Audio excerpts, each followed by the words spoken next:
We finished season 1. We're starting season 2, and we get our first look at the Tok'ra. All tonight on Chevron Locked.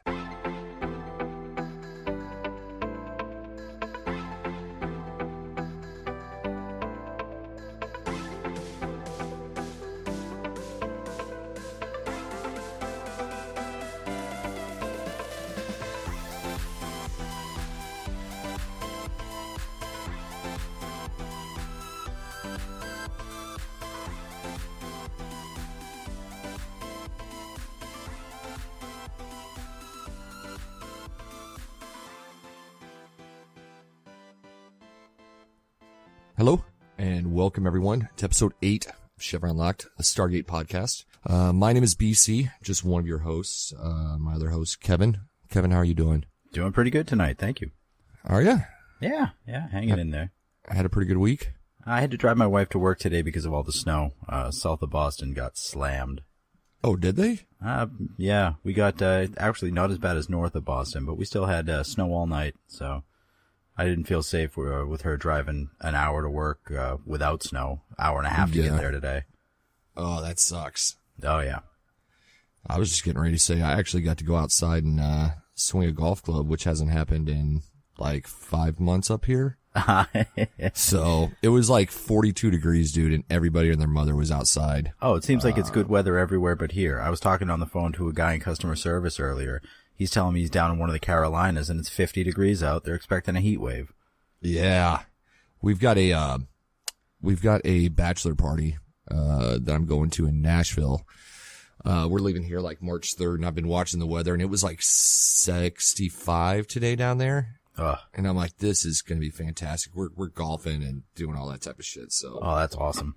I'm really pumped for vacation anyway. It's been a long winter. Yeah, I'm going to Disney this summer with the family, so I'll get some golfing in then. Yeah, my sister invited me and my wife down with her kids and her husband and my parents, so we're going to make a whole trip out of it. Oh, how long are you guys going? About a week. Oh, I think that's a good time frame. Oh, yeah, absolutely, especially with, 2 kids, 2 old people. Sorry, Mom and Dad. I think they know. It's fine. What else has been going on this week? Did you get a chance to go see that Lego Batman? No, not yet. I'm going Wednesday for my birthday. Oh, okay. Yeah, I figured. I know we talked about it a little bit. I really do want to watch that one. I've heard high praise for it. Everybody coming out of the theater says it's a great movie. Yeah. Yeah, one of my coworkers, the guy that ruins everything, I already yelled at him not to ruin this for me. Is there a big spoiler in this one? No, but he's the type, he'll come out and he'll be like, listen, you're going to love this movie. And I'll be like, I haven't seen it yet. And he'll go, well, that's fine. But there's this one scene where the Joker does this amazing thing, and he'll just get into the whole thing of it. Like, he'll literally do a play-by-play on every show, every movie that I tell him I haven't watched. Yeah. Good guy otherwise. I just want to slap him sometimes. You should, though. I mean, really, theoretically, you should only have to slap him once. If you hit him hard enough, it should get the point across, His kids will feel it. Yeah, exactly. What else has been going on this week? Not a whole lot for me. Not a whole lot in entertainment or sci-fi news. They did just cast a couple more people for that new Star Trek Discovery show that CBS is launching. Yeah, that started filming or production or something, so that's good. Yeah, it definitely did start production. I'm pretty sure it did. Yeah, no, because they released like this little 30-second bumper, like with a little bit behind the scenes stuff. And did you hear if it has a release date yet? Last I heard, they were not sure. I think that initially they did have one, but then they changed it. It looks like no, I can't see one right now. It's just that it's just going to premiere on CBS, and then all the other, at least here in the States, all the other episodes are going to be on that CBS On Demand, like their all access thing that you have to subscribe to. Lame. I know, but outside of the US, it's going to hit Netflix in like 188 different countries. Right. So someone will rip that and I'll be able to watch it. Correct. Yeah. I'm not paying for fucking CBS all access. Like, and I know they're going to want, they're going to want like $8-9 a month for like CBS content, which besides Star Trek, I don't know what CBS carries, to be honest with you. Nothing I'm willing. Can't get otherwise. Yeah. So I don't know. I'm kind of interested in it. I know that, I know that they're taking a different approach, and correct me if I'm wrong here if you've heard about this, but the whole series is supposed to take place through the, like, viewpoint of the first officer. Really? Yes. No, I haven't heard. I because it's only going to be on the CBS app, I've kind of been avoiding spoilers on it and just trying to stay away. But, I don't know. They need to do something different because the last Enterprise was just, it was fine, but it wasn't a great show. I think they need to stop doing prequels and get into new content again. Well, this is kind of a prequel. Yep. I know. Isn't it? Yeah. And that's what I'm saying. I think that's going to bite them. I really do. Because it's so closed. You know how it ends. You know there's no threat to the universe. And that's what Star Trek is all about. Every week they encounter something that changes the entirety of the universe, and they stop it. Whether it's Q, whether it's the fact that, the universe is enclosed and blah, blah, blah. But this can't really have that because we know that it survives. Yes. Or at least if this is in the original Kelvin timeline, then it does. I don't know. And it's supposed to take place, if I'm not mistaken, between like Enterprise and between the original Star Trek and Next Generation, or is it Enterprise and then the original Star Trek? I'm not 100% sure. I think it's after Enterprise and between that and the original Star Trek, but I'm not 100% sure on that. Yeah. I don't know. I mean, it's one of those things that, again, I'm not going to pay to watch it in terms of like getting the all access, but I'm kind of curious. I want to check it out. When it comes to Netflix here, I'll watch it. There was one guy that they just, who did they just cast, shit, I can't think of his name. He was in Doug Jones. Doug Jones. Yeah, I'm excited for him. He's once spectacular. I saw that, yeah. You had me at that point. You had me at least really intrigued at that point. So. Oh, sure. I mean, I just think that people need to calm down. They had that picture that was going around Twitter this week of the quote unquote new Klingons for it, and everybody was all up in arms. There was no context. Nobody knows if those are Klingons. Get your panties out of a bunch for now. Yep. No, besides that, man, it's been a little bit of a slow week. Got some new TV spots. I think Guardians just got a new TV spot. I forgot to watch that. I was actually going to look that up today. And then there was the release video for starting Infinity War 1 and 2. Oh, that got me so amped, dude. That looks awesome. Like I bought into that one hook, line, and sinker. I was like, thank you for just that little, blurb of information. Like it was just because you had Star-Lord and Iron Man and Spider-Man standing next to each other on set. I couldn't ask for nothing more. Yeah. I was so excited. So we're still a year away out of that, but we got some good stuff coming up this year. So there's definitely plenty to hold you over until then. That's going to be the pretty much the epitome for comic book movies, I think. I can't think of a comic book movie that's taken on a bigger storyline, if you will. Oh, I know. I mean, here we are 10 years in the making. Yeah. The only thing that would come close to that is, and I seriously doubt this because we talked about this last week, if Warner Brothers can somehow get their shit together and start making decent DC movies, right? I knew you were a funny guy. That's why I like doing this podcast. I know. If they can do that, right? If they can get a few successful ones, then the next closest like major comic book event I think that they would do would be Flashpoint. Like a good visual representation of Flashpoint, Listen, I hate on DC so much, but DC characters and DC storylines, at least the ideas of them, are some of my favorite ideas in the world. Like the Flash is my favorite superhero, bar none, but I'm in love with the idea of him and not the execution. Yep.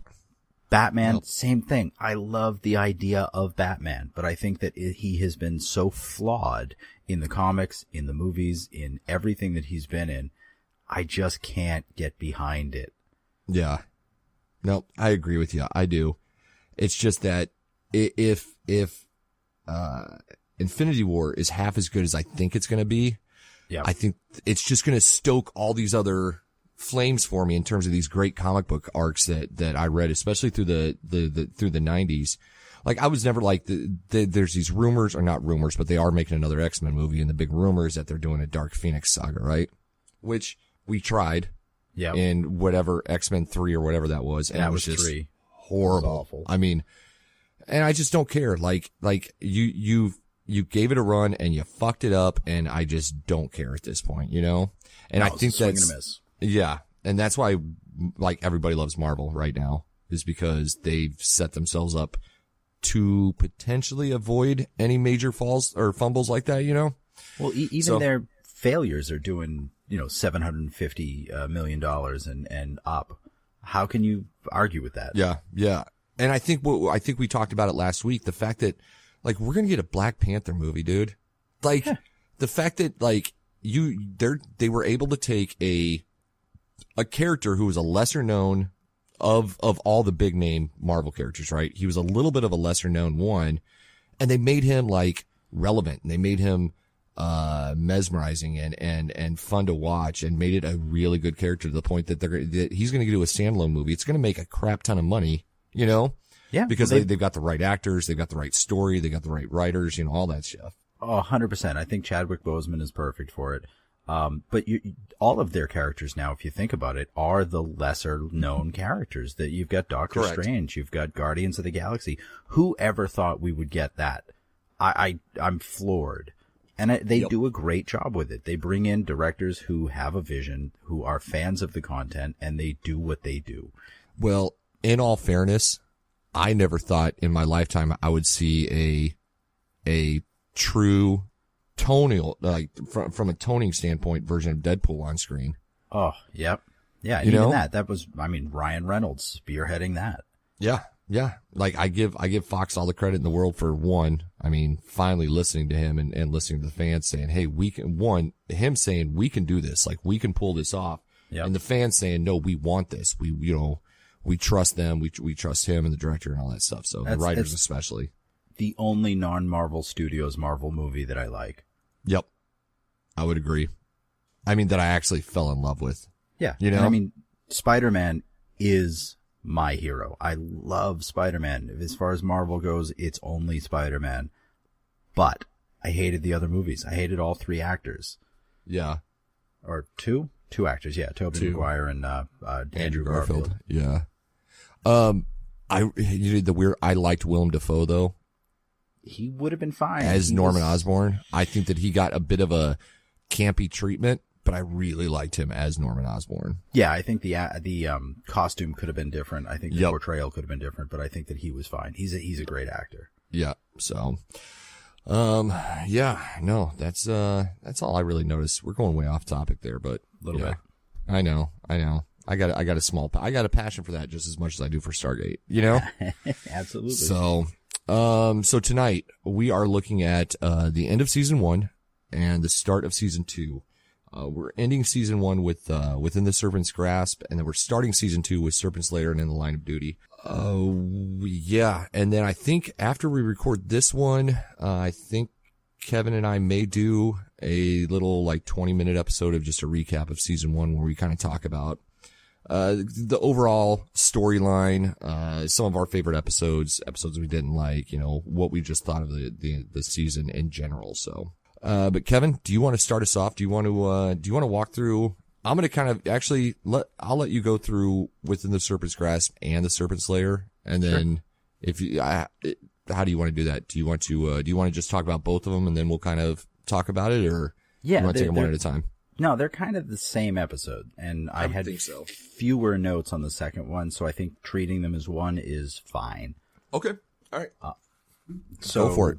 Let's just give the overview. Basically, after last episode when they were quote-unquote shut down, our four heroes decide that they're going to go through the gate into the place where they got the coordinates from the transmission that only happened in the alternate universe from a people that were attacked by someone who may be attacking Earth. Correct. So they go through, they're on a ship. They meet Clorel, who is not related to Kal-El or Jor-El from DC in any way. He is, in fact, Apophysis' son, inhabiting Skara's body. Jack has a moment where he's like, oh my god, we're not leaving him. They get captured. Braytac lets them out after punching Jack in the face for some reason. They set bombs around the ship. They blow it up. They set it to crash into Apophysis' ship, and they get over there and take his shields down and escape somehow through whatever, the gliders. Yes. Sure, we'll go with that. And then they're picked up by the space shuttle because we can just launch that at will. Yeah. Great episodes. I mean, I think that this was a great cap to season 1. I think it was a great way to wrap it all up. I enjoyed them. I enjoyed the first part of that a little bit more, I think. Mm-hmm. I think that it set up a little bit more. We got more of a payoff, I think, out of the first episode than we did out of the second, or the first part over the second part, if that makes sense. Yeah, no, definitely. I think you're right. Yeah. I thought there was a lot there. We got our first introduction to the Zat gun. Yep. Love the Zat gun. It's a great way to stun without killing. Yeah. Or stun, then kill, then evaporate. Yeah. Which I didn't think we got the third option in the first episode where we were introduced to it. So that was really cool. No. Wait, was that in the second episode? No. Yeah. You know what? Doesn't matter. It was in these episodes. It was in the season finale. Yeah. So yeah, we got to look at the Zat gun. We got to look at, more of the ships. We got to look at, how they travel, which I thought was, from a visual standpoint, that scene where we presume they're leaving orbit, to start heading towards Earth. Everybody gets thrown back, when boosters are engaged, or they hit their light speed, or they go into ludicrous mode, whatever. Yeah. I love how mind blown Carter was with how fast they had to have been going. Yeah, and Teal'c was the only one that didn't move. Did you notice that? Well, he was used to it. He braced himself. It's like when you're on the subway. If you're the guy that's always on the subway, you're not going to move. But if you're the yokel that's never been there, you're on the floor. That's me. I swear. But we got sneak peeks at some new tech too. We got the I don't know if they ever had a name for it. The concussion grenade. Oh, the gold concussion grenade. Where I don't. You're right. I don't know that they had a specific name for it. Yeah, it knocks them all out and they go temporarily blind. Yep. But going back to the whole visually, I thought it was a great episode. I thought they did a really good job with the interior set work of the ships. Yeah, this was our first introduction to being on their ships and without being in the movie in space, wasn't it? This was the first Hatak we were on. Yes, as far as I know, as far as I remember. Yeah. So that was great. There was only a couple of parts where I was just like, okay, that's a little cheesy. And to be fair, this whole season 1, man, other than the, I'm not going to remember the episode name. Was it Cold Lazarus? No. Anyway, the episode with the crystals. Oh, yeah. Yeah. There was that one cheesy part where they're trying to mimic, you remember Carter's face in the crystal. Yeah. But other than that, this whole season, from a visual standpoint has blown me away, considering that these were made in, anywhere from 96 to 98, Yeah, well, I think they know their limitations, and that's a spectacular thing for a show and a movie to know. They can hide what they can't do and not have to pay for the effect, and yet you still get it. You're damn right. You're damn right. And they do a great job of that. They absolutely do. There was only a couple of parts. There was a scene where, it was an external shot of the ship that looked a little dated. And the only reason I say that is, again, they do such a good job, throughout the series, that when you do come across a really cheesy one, it looks especially cheesy. James is in the chat on YouTube. He says it's called a Tok'al. Tok'al? The grenade. Oh, the flashbang? Yeah. Nice. Now, I was going to attempt, mind you, all right? And I gave it 2 tries, and I said, fuck off, I'm not doing this. The actual, full pronunciation of the Zat gun. The Zat'nik'tel? You can fuck off too, sir. I'll give you a Girl Scout cookie for that one. But, I thought the writing was all good. I thought the acting was fantastic. Didn't we get a Daniel death? We did in the second half of this episode, because Daniel was near something that could bring him back from death. He died, which I think is exactly why he dies so much. I think he has an aversion to life, and every time he gets near something that can bring him back, he just dies. I have written in my notes, it actually says, "God damn it, Daniel," with periods in between each. Can we get near a sarcophagus without you dying? Yeah. And I don't want to say they crutch on that, but it just, I don't know. At some point, you just got to stop killing the poor bastard. Like you got to move the plot forward without, or here's not kill Carter, kill Teal'c, change it up a little bit. But Daniel jumps, it's the jumping of the shark, No, it is, but it's funny and go with it. You know what? We're going to add something on the screen that's like a running count of Daniel's deaths. Nice. Yes. I don't know what yet. Daniel has died. Daniel death count. There we go. But yeah, no, I thought that both of them were really good episodes. I still think, and this is something we could talk about in the recap episode, I still think that Solitudes is where that should have ended. I think that I think that these two episodes should have been placed where, like, maybe kind of run the season with these two episodes being the second to last episodes, and then putting Solitudes in at the end. Solitudes would have been a great cliffhanger ending, and I don't feel like this was that they needed. Yeah, no, I agree, man. I just it's not that I disliked him. I just felt like okay. Overall, those two episodes, right? Like, what new material did they bring into the equation? Well, we got the giant floating ping pong ball in the gate that the Gold TV could talk through. Yeah, Gold TV. There you go. Yeah. We got that. We got Skara back. Yeah. We got Teal'c finally covered that stupid thing on his head in the one time where it wouldn't matter if it showed or not. Or or possibly have actually maybe have been a benefit that maybe he could have walked around freely. But let's see what else. We got some new tech. We got the ships, and we got some information about like how the ships travel, and the fact that there is a Stargate on, like, that these ships can be mobile with Stargates, right? Yeah.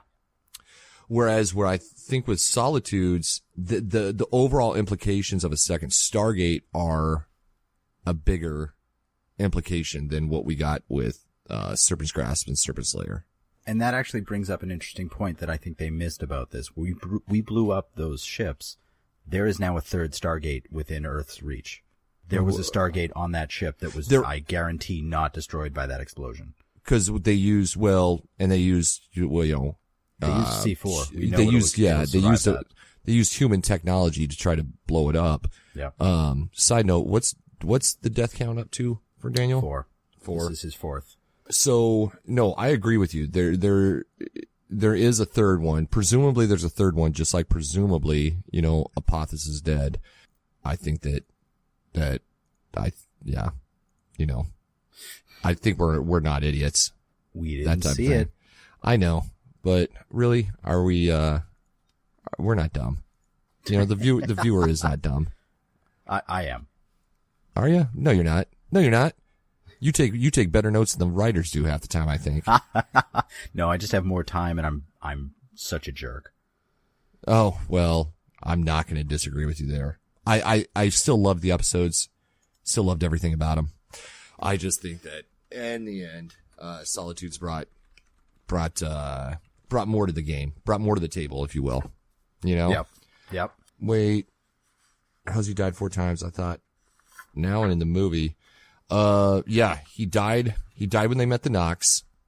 So that was once in the movie, once at Nox, once in this, and there was one other episode where he bit the bullet. Fire and Water.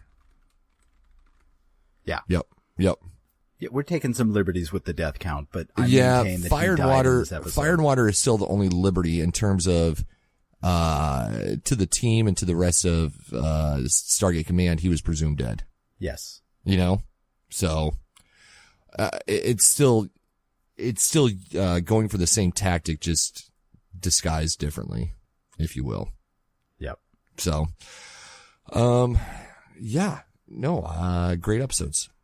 I can't really say too much about them, bad wise. I thoroughly enjoyed them. Visuals were great. Writing was great. There was some cheesy writing at the start of that, where Jack and, oh crap on me, dude. Okay. I was telling Kevin, I am really hungover today, like horribly bad. We went out drinking a little too hard last night. So my brain is on lockdown right now, but, water and aspirin, buddy. Oh, dude, it's been so much damn Gatorade and McDonald's Coke. McDonald's Coke is the cure-all. No. At the start of that episode, right? When they're talking about, they're shredding all the documents.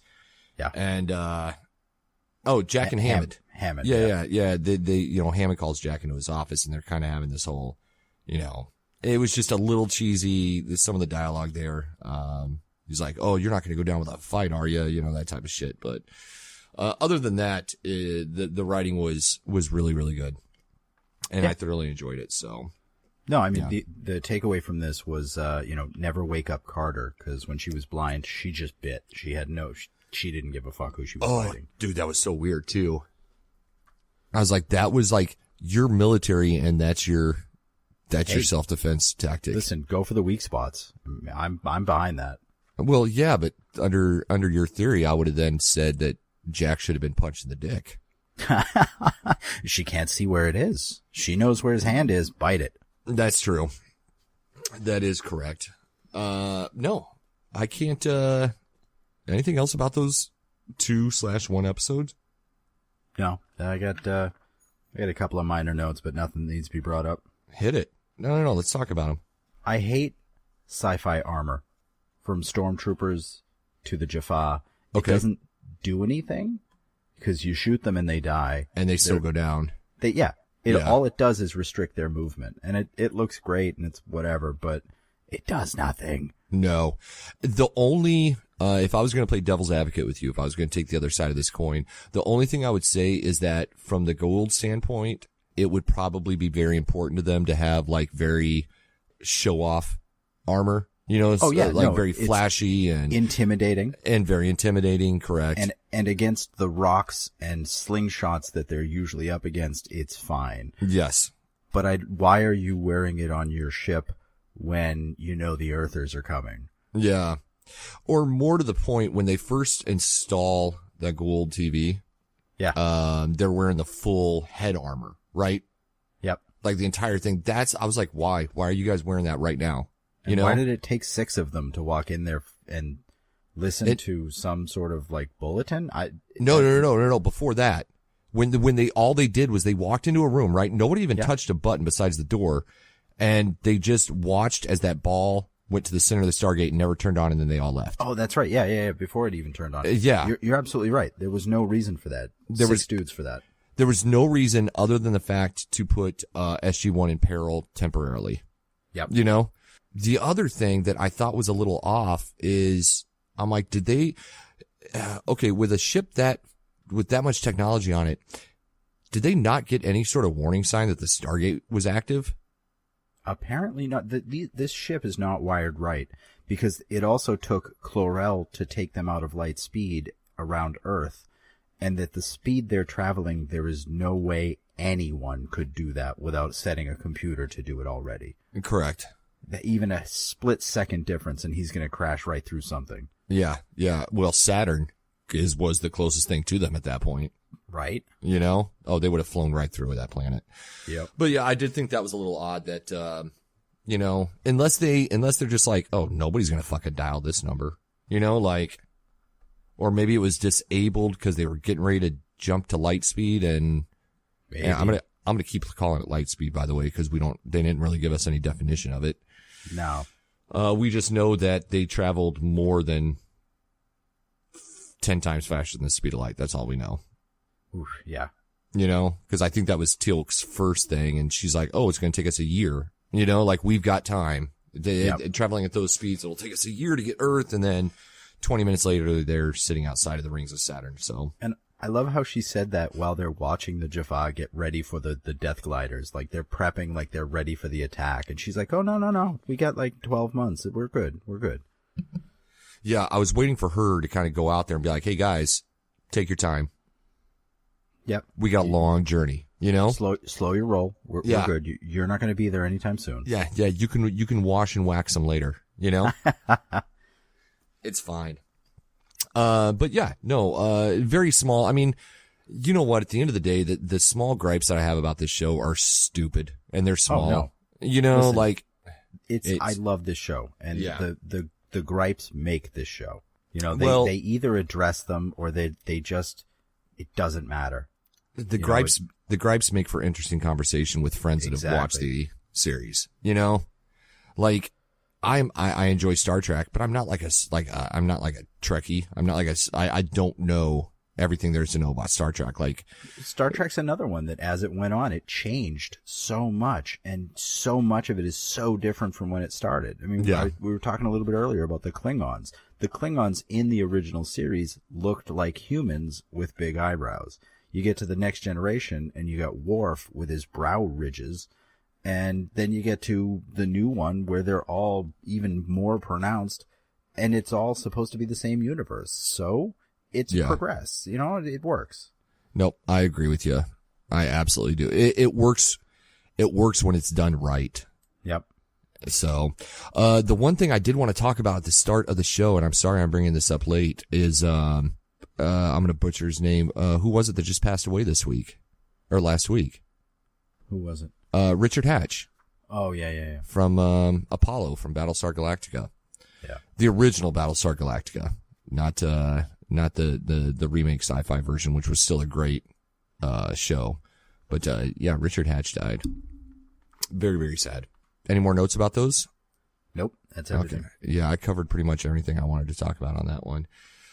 So then we get to In the Line of Duty, which is our first real episode in season 2. Do you want to talk about that? I think you do. Yeah. Go ahead. You want my recap? I do want your recap of this one. All right. So the gang is out exploring. They get attacked and retreat through the Stargate. Sam gets infected by a Goa'uld who claims to be a good guy. Another Goa'uld shows up and tries to kill her. And the one inside her, the Tok'ra, sacrifices himself to save her. It was a good little introduction to the Tok'ra. You know, I love that we have that sort of resistance within the Goa'uld. Nope. I thought it was a great introduction to it. I really did. Yeah. And I know we get more of that in this season. That starts to become a lot bigger take, if you will. But even knowing that the Tok'ra existed in this world, I spent half of this episode going, oh my god, I forgot she got infected by a Goa'uld, with no thought that it was a Tok'ra. Yeah. Well, because they played it very, very well. Yeah, very well.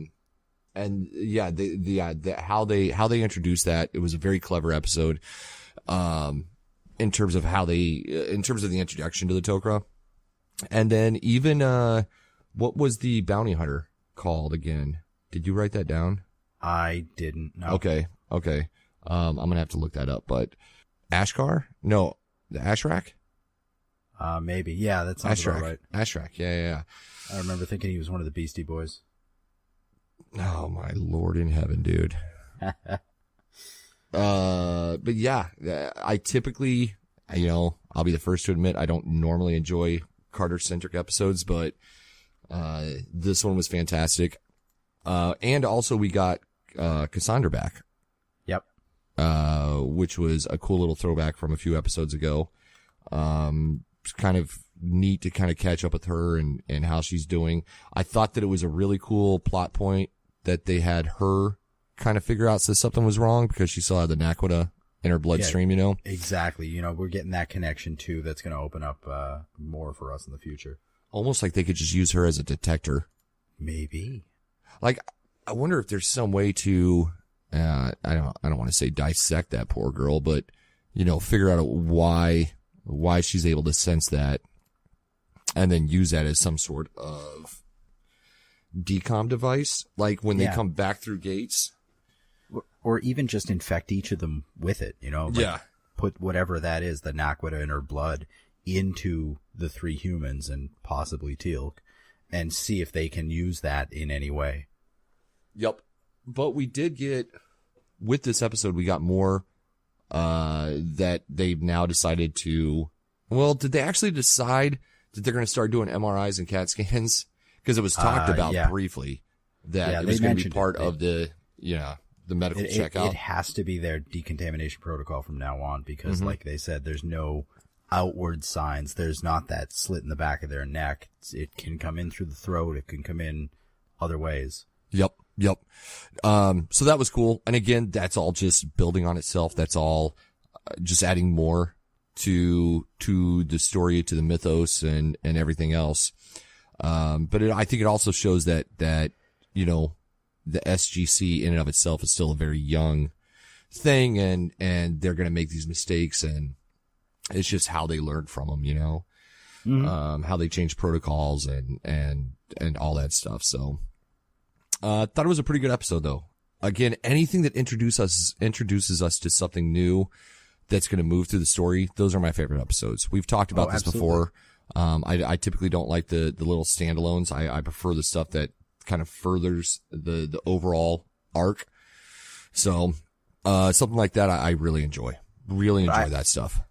All that notwithstanding, I knew you'd like this episode because we heard, the Jaffa hit the iris. So wait, we did? We did. When they, first come back, they close the iris. Oh, you're right. You get like 2 or 3 little splats. Yeah. I still want to make that a text notification on my phone somehow, dude. That's such a good noise. That's such a satisfying sound. Oh, absolutely. Speaking of the iris, by the way. Yeah. If we go back to Serpent's Grasp, so they've broken down the SGC, right? Yes. And they said that the gate was going to be buried tomorrow, right? Tomorrow, but today it's still there. People could still come through it. Yep. Why, where's your defense? Like that, I totally forgot about that until we were just talking about the iris. That one did bother me a little bit. Like you clearly, that these threats exist, right? Yep. That why wouldn't you keep that up?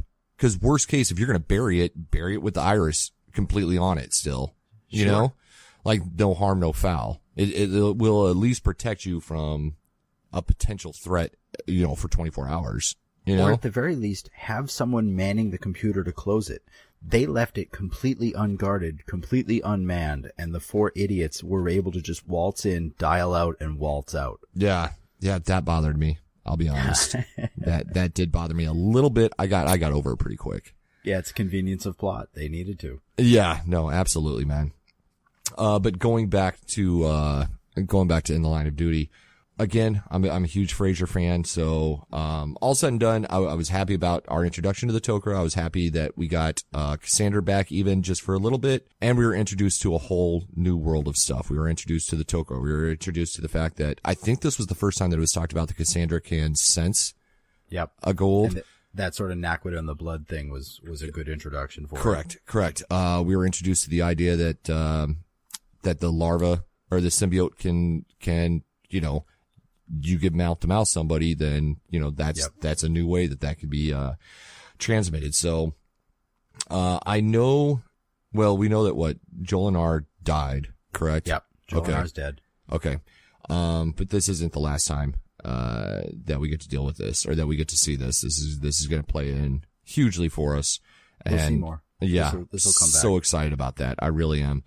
The other thing I wanted to talk about, again, going back, and this was sitting in my notes, I just didn't see it until just now, going back to, I think it was Serpent's Lair, of how much a bitch, what's his face is, who's the guy that came up with the plan to launch the nukes, and then when it didn't work, he requested to go to the Alpha site. Bert something, I had his name until you asked. Yeah, that guy was a bitch. And I'm glad that Hammond kind of put him in his place and he was said, so smug. I'm not gonna, I'm not asking anything or any more or any less of you than what I'm asking for myself right now, and he's like, you're gonna stand right here, and defend this mountain with the rest of us, and the guy's just, he was such a paper pushing son of a bitch, that it was nice to kind of see, well, it would have been nicer if he would have gotten capped at some point, but wow. I'm pretty sure his name's Burt Samuels. I haven't looked it up, but No, it is Samuels. Yeah. No. It is Samuels. Absolutely right. I do like that he's there to kind of keep Mayweather, is it? Yeah, Mayweather. Right in the forefront, because I love him. Yeah. Nope, I agree. Every one of these characters, for the most part, they play a crucial part. Yeah. You know what I'm saying? Like, everybody's there for a reason. Not a lot of chaff. No. You get a lot of background chaff, but your main players, your main, yeah. Everybody's fleshed out. No, everybody's fleshed out very, very well. You know? Yeah. Did you have any last thoughts on In the Line of Duty? Who in their right mind wants to finger paint? A girl that didn't grow up with finger paints. I still wouldn't want to get my hands dirty on purpose. That's just wrong. Yeah, but you're not a 10-year-old girl, dog. Like, you never finger painted when you were a kid? You never played in the mud? No, I've always been weird. And why would Sam or the Tok'ra in her think that threatening a 10-year-old girl with death is going to keep her from outing you? Okay.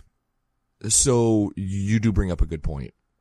The fact that a threat was even used versus, like, so at the end of that episode, when we get to the point that we know as much as we know so far about the Tok'ra, right? Yep. I would assume that threatening a small child is not part of its part of their doctrine. Like, I think she's hiding. I think that she knows that all we know is the Goa'uld, which is why she was threatening everybody. And she yelled at Teal'c that he has to do what she wants, and she was yelling at Jack. I actually didn't have a problem with that. I think that threatening was fine, but threatening a 10-year-old girl is a strategic mistake. No, that's the threatening that's the threatening that I'm referring to, is just that particular line of threatening, you know? And again, we don't know a whole lot right now, but that did seem a little out of character. Yeah. I mean, when they had Sam in the cell, in the base, Daniel was a negotiating badass with her. Yeah. Right up until the moment where she was like, I can get your wife back. Yeah. And then he turned tail and was like, oh, you know what? I believe that this is exactly what we need to do. Yeah, the great people, love them, best He's people like, on no, earth. let's let her out. She's got good shit to say, man. You got to listen to this, you know? Yeah. Oh man, I'm convinced. Yeah, no, he was doing a really good job up till that point. Which does bring the point that the Tok'ra know about her. Yeah. You know? Yep. So we have confirmation that she's still, well, we're assuming alive and well. She was offered. I'm sure she's alive. Yeah, no, absolutely. So, really good episode though. I'm so glad that we got a lot more introduction. Yeah. And just I was kind of scrolling through a little bit in upcoming episodes, and we're definitely going to get, I mean, we're just a few episodes away that we're going to get a huge Tok'ra, episode. So that's going to be fantastic. I really do look forward to that. So any thoughts final on those 3 episodes in general? Nope. Nothing?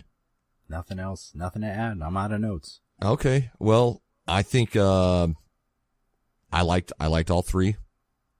I didn't dislike any of them, to be honest with you. I thought all 3 were just really good episodes, or both, however you want to look at it. James says, in the defense of the Goa'uld, I doubt she's met that many children, so she didn't really know how to deal with her except the way that she deals with adults. It is possible. The only thing that and again, if I play devil's advocate here, is that I'm gonna run under the assumption that the Tok'ra and the Goa'uld, they work very similarly in terms of that the host, like that they share information between themselves, right? That Tok'ra and Carter shared information. So yeah, I would. She knew how to address them. She knows. Yeah. So I would have assumed that Tok'ra, even if that Tok'ra had never really met a child before, knew through Carter who that child was, what a child was, and the fact that it was harmless, you know? And again, I know that the Tok'ra was more worried about, you know, getting caught before she had a chance to get back to wherever she was trying to go. That's just kind of, I mean, again, if I was going to play devil's advocate, that's the thought process I would use on that. I don't know. Am I far off there, Kevin? No, I'm with you on that. Okay. That's just how I saw it. But, and, Jolinar, was that male? They kept referring to Jolinar as a male. As a male. For okay. whatever reason. Okay. Which, is that side note? Let's go off topic. Is that ever discussed? Are they gender specific? Sort of. I'm looking ahead without getting too far into spoilers. Okay. I know that there is a queen version of the Goa'uld, and I happen to know that does play heavily into the Tok'ra storyline. So we can kind of explore that in 3 weeks when we do the Tok'ra episode. Okay. I was just thinking about that. I guess I never really thought about that before. Yeah, no, I'm not sure how that works with like Sha'Rai and all that. I'm not sure if that's a female Goa'uld. I've never figured out how to sex them, so I don't know. Yeah. I guess I was always under the assumption that they were almost asexual beings, that they almost just became whatever their host was. I mean, especially since, and again, spoilers, we see later on, there are some that go from male hosts to female hosts with no ill effect. Correct. That'll be interesting to talk about then once we get some more information on that. Yeah, that was all the notes I had, to be honest with you, with those. So technically the Goa'uld or Tok'ra for that matter are a gender. I mean, they don't have genders. See, James, that's kind of what I was thinking too, is that, they were just very, genderless, that they were gender neutral, if you will. So then it's sort of an affect that Apophis is getting a female host for his queen. Correct. That's fine. I mean, he can do what he wants. And you could really dig into that and say that, he would want a female, he would want to pick a female host for his queen because it sits more easily with his servants, if you will. Maybe. And also he can create quote unquote genetically perfect offspring by picking the best male and female hosts. Correct. Yep. No, but yeah, James, that's kind of how I, viewed it thus far until we get more, information. That was how I was running it too. So, so next week, what do we got? The Gamekeeper, Need, and Thor's Chariot. Next week we have Prisoners, Gamekeeper, and Need. What did I skip Prisoners altogether? Yeah, damn it. You want to know why? Because I saw the word Thor and I got really fucking excited. I know. 2 weeks. 2 weeks, I promise. Okay. So we have Prisoners, Gamekeeper, and Need. That's fine. I'll hold out. And then what? Thor's Chariot, Message in a Bottle. Man, and then we're going to have 2 weeks of back to back, what I'm assuming is, pretty good setup for stuff to come. Yeah. I mean, so after that, after Thor's Chariot, Message in a Bottle, and Family, we're going to do our 4-episode Secrets, Bane, and Tok'ra Part 1 and 2. Okay. All right. Yeah. No, I'm excited. I know we say this almost every fucking week, man, but it's so hard. It's so hard to watch just 3 episodes. I know. It really is. It's just such an easy show to binge watch. And going back to Battlestar Galactica, I was really late to the party for that new Battlestar Galactica series. And again, same thing, man. I just power watch those. Yeah. I did the same thing with that and with, Farscape. Yeah. Just as soon as I picked up either of those, my wife and I watched the entirety of it. Loved them both. Just ran with it. Oh yeah. If you haven't seen Farscape, you need to. No, we've talked about it. I haven't yet. And I need to here pretty soon because summertime's so much harder, man. I don't know. Like, I'm a big golfer, so I golf a lot in the summertime. Yeah. And then this year's even weirder because we get Game of Thrones in the summertime. So. Oh yeah. And I am so just like I think so many almost every other person that's ever watched one episode of Game of Thrones, I'm so addicted to it. I really am, dude. I love that damn show so much. All you have to do is watch the first episode and you're hooked. Yeah. And if you can really get through that first season, the season finale of the first season, Yep. dude, you're hooked. Like if you weren't hooked prior to that, you're done. They've got you lock stock at that point, you know? Yeah. So, yeah, no more final thoughts for me either. Just, you know, we both appreciate, all the listening, all the views, all the conversations. Both of us thoroughly appreciate it. Yeah. We would continue to do this podcast, even if it was just me and him recording us talking about it. I'm pretty sure, like, Oh, absolutely. it's such a good way to rehash a show that's been off the air, unfortunately, for so long. Yep. That I still just get a huge kick out of, you know? But having said that, there are links to our Facebook, Twitter, and YouTube on ChevronLock.com. Yep. And please give us a rating on iTunes. Yes.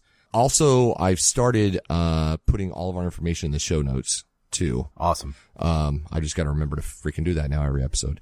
But yeah, appreciate James stopping in and popping in the live chat, and definitely look forward to talking to you next week, Kevin. Look forward to it. All right. Have a good one, guys.